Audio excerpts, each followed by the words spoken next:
Hi అండి. ఈరోజైతే చల్ల బజ్జీలు అయితే ప్రిపేర్ చేస్తున్నాను. పిల్లలు స్కూల్ నుంచి వచ్చేసరికి ఈవినింగ్ స్నాక్స్కి అయితే ఇవైతే చాలా బాగా అయితే వచ్చాయి. పైన క్రిస్పీగా లోపల స్మూత్గా ఇలాగైతే చాలా టేస్ట్గా అయితే వచ్చాయి. దీనిలో కాంబినేషన్ వచ్చేసి టమోటా కొత్తిమీర చట్నీ అలాగే ఆనియన్స్ పెట్టుకుని తింటే టేస్ట్ అయితే అదిరిపోయింది. ఇప్పుడైతే ఈ ప్రాసెస్ అయితే మీకు అయితే చూపిస్తాను. మనమైతే ప్రాసెస్లోకి అయితే వెళ్ళిపోవచ్చు. ముందుగా అయితే పిండి కలుపుకోవడానికి మిక్సింగ్ బౌల్ అయితే తీసుకుని అరకప్పు పెరుగునైతే వేసుకున్నాను. ఈ పెరుగులోనైతే ఇలా చిన్న చిన్న పెరుగడ్డలు అయితే ఉన్నాయి కదా, వాటిని అయితే విస్కర్తో అయితే ఒకసారి బాగా కలుపుకోవాలి. ఇలా ఒకసారి కలుపుకున్న తర్వాత దీనిలోకి అయితే కొద్దిగా వంట సోడాను కూడా వేసుకుంటున్నాను. ఈ వంట సోడా వేసిన తర్వాత రుచికి సరిపడా సాల్ట్ను కూడా దీనిలోకి అయితే యాడ్ చేసుకోవాలి. ఇలాగ వంట సోడా, సాల్ట్, పెరుగు కూడా 3 మిక్స్ అయ్యేలాగా బాగా విస్కర్తో కలుపుకోవాలి. ఎలా కలుపుకోవాలంటే దీనిలోకి చిన్న చిన్న బబుల్స్ అయితే వచ్చినాయి కదా, ఆ రకంగా వచ్చేలాగా కలుపుకుంటే మనకైతే పిండి అనేది బాగా పులుస్తుంది. ఇలా అయితే బాగా మిక్స్ చేసుకున్న తర్వాత దీనిలోకి అయితే 2 కప్పుల మైదా పిండిని అయితే వేసుకుంటున్నాను. చూపిస్తున్నాను చూడండి. ఈ కప్తో 2 కప్పుల మైదా పిండిని అయితే వేసుకోవాలి. ఇలా 2 కప్పుల మైదా పిండిని వేసుకున్న తర్వాత దీనిలోనే వరిపిండిని కూడా కొద్దిగా యాడ్ చేసుకుంటే క్రిస్పీనెస్ అయితే వస్తాయి. బజ్జీలు టేస్ట్ కూడా బాగుంటాయి. ఇప్పుడు దీనిలోకి 2 కప్పుల మైదా పిండి వేసాం కదా, 2 స్పూన్ల వరిపిండిని అయితే వేసుకోవాలి. ఇలా 2 స్పూన్ల వరిపిండిని వేసిన తర్వాత ఈ పెరుగులో ఈ పిండి బాగా కలిసేలాగా ఒక్కసారి మళ్ళీ విస్కర్తో అయితే బాగా కలుపుకోవాలి. ఇలా ఒకసారి పెరుగులో కలిసేలాగా కలుపుకున్న తర్వాత అయితే కొద్దిగా వాటర్ పోసుకుంటూ అయితే బజ్జీల పిండి అయితే ఎలా ఉంటుందో ఆ విధంగా అయితే మనం చేత్తో అయితే బాగా కలుపుకోవాలి. చూడండి, మీకు అయితే చూపిస్తున్నాయి. వాటర్ అయితే పట్టిన, ఇంకా వాటర్ అయితే పడతాయి. ఇలా అయితే బాగా మిక్స్ చేసుకోవాలి. ఇలా మిక్స్ చేసుకున్న దీన్ని అయితే ఇంకా వాటర్ అయితే యాడ్ చేసుకోవాలి.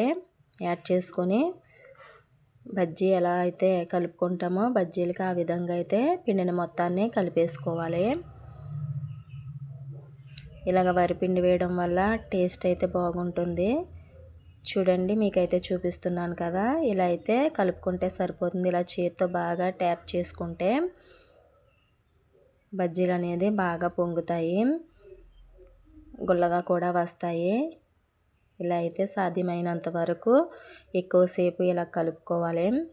కలుపుకున్న తర్వాత ఇలా అయితే బజ్జీలు వేసుకోవడానికి అయితే వీలుగా వచ్చింది కదా. ఇప్పుడైతే దీనిపైన అయితే మూత పెట్టుకుని టైం ఉంటే 2 గంటలు అలా పెట్టుకోవచ్చు, లేకపోతే ఒక అరగంట సేపు పక్కన రెస్ట్ ఇచ్చేస్తే సరిపోతుంది. ఇప్పుడు ఈ పిండిని అయితే పక్కనైతే పెట్టుకుని చట్నీ అయితే ప్రిపేర్ చేస్తాను. చట్నీ వచ్చేసి టమోటా అలాగే కొత్తిమీర అయితే చేస్తున్నాను. ఆయిల్ అయితే వేసుకుని ఆయిల్ హీట్ అయిన తర్వాత పచ్చిమిర్చిని అయితే వేసుకుని వేయించుకోవాలి. ఇవి కొంచెం వేగిన తర్వాత అయితే టమోటా ముక్కలను కూడా వేసేసుకుంటున్నాను.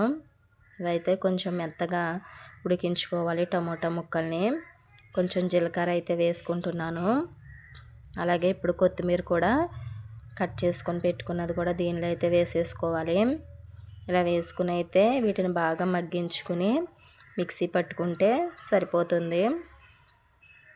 చట్నీ అయితే చల్ల బజ్జీల్లోకి అయితే చాలా టేస్ట్గా అయితే ఉంటుందండి. కొత్తిమీర చట్నీ కొంచెం సాల్ట్ అయితే వేసుకున్నాను. వేసుకుని ఒకసారి ముక్కలకు కలిసేలాగా పట్టుకున్న తర్వాత మిక్సీ అయితే పట్టేస్తాను.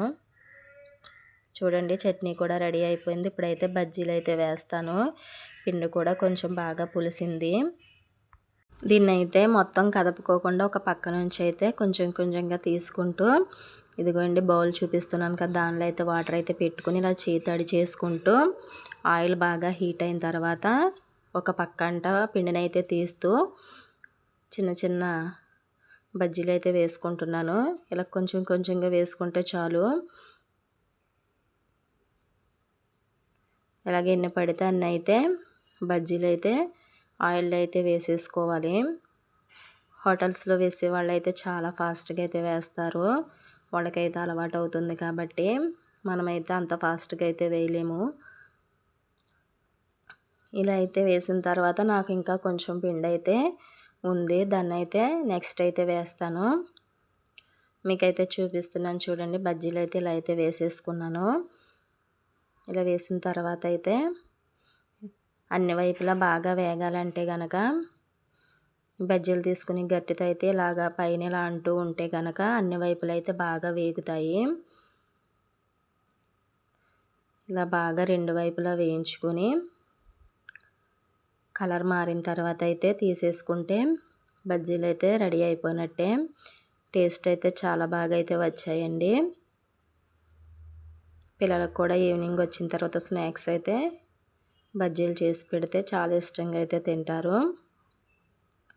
అంతేనండి, ఎంతో టేస్టీ అయిన బజ్జీలు అయితే రెడీ అయిపోయినాయి చట్నీతో. మీకు నచ్చినట్లయితే లైక్ చేయండి, షేర్ చేయండి, సబ్స్క్రైబ్ చేయండి. Bye friends.